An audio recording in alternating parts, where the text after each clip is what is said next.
Global Youth Day was created really to, tap into the creativity of our young people. We simply give them a theme for the year and they run with it and they do many wonderful things with it. It's through young people that God wants to finish the work. With such an army of workers as our youth, they need to know that God wants to mobilize them in force to finish the work that He's given us to proclaim the three angels' message into the world. Global Youth Day is a day in which young people miss one sermon to become a sermon. In other words, you don't go to your conventional church program or your divine service, as it is called in other areas, but simply take out that time to go and be the hands and feet of Jesus, doing acts of kindness.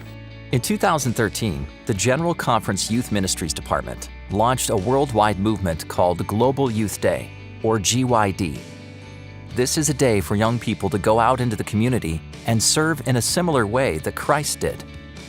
I think the church is more relevant as it is, as it meets the needs of the community. As you would know, this was the method of Jesus, where He would just meet the needs of people, where He would win people's sympathy, where He would win their confidence, and then He would say, "Follow me."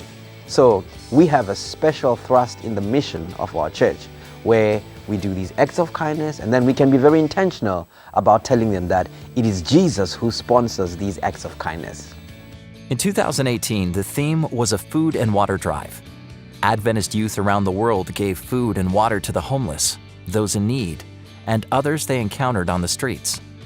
Others went above and beyond the theme, coming up with more unique solutions. Not only were the youth giving out food and water, they went to the extent of even trying to find out how we can have clean water for people around the world.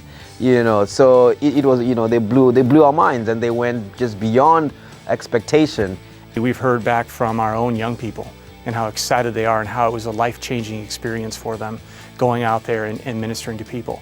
They don't want just to have Global Youth Day, they want to have a global youth experience in their life, and I think that is the goal of Global Youth Day, is not just to have one day of the year that we do something nice in our community. No, that's the day to taste and see that the Lord is good and get involved in mission and have it go out throughout the whole year. As youth implement these values into their everyday lives, let's pray that communities around the world notice their compassion and love. Past Global Youth Days have demonstrated our young people's creativity and enthusiasm for helping others. Please pray for every young person involved in this event that they continue to display the character of Jesus every day.